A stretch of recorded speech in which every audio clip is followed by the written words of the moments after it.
Nearly 100,000 people died of fentanyl overdoses just last year alone.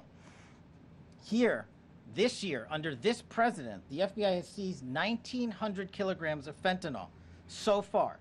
That is a 31% increase from the same time period last year. To put it in perspective, that's enough fentanyl to kill 127 million Americans. Fentanyl precursors are what makes up fentanyl.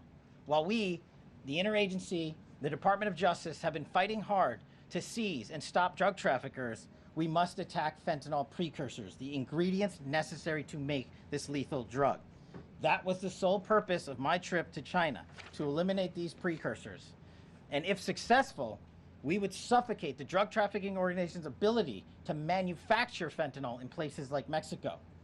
This was the first time an FBI director has been to China in over a decade and received the audience with his counterpart to address this matter directly.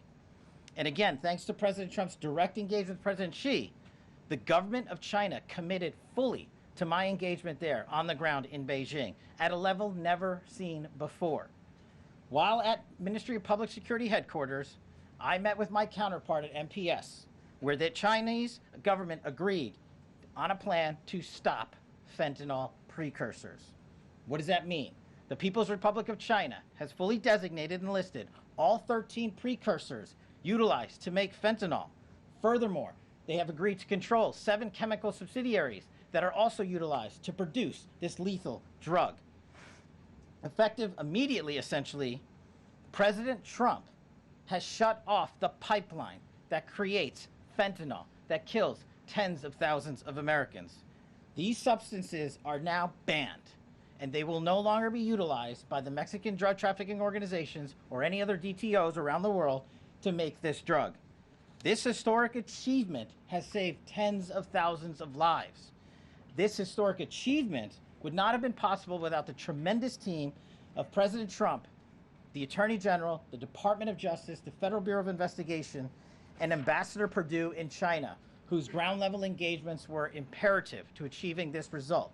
This is yet another example of how President Trump defends the American people, provides security for the American people, and puts the American people first. This is a historic first-in-its-kind achievement by any president to stop the scourge of fentanyl, and it should be championed by every single American. This achievement will save lives. We are thankful for President Trump's steadfast leadership, and this FBI will fearlessly follow in his footsteps to ensure that this mission of safeguarding the American public is achieved every single day.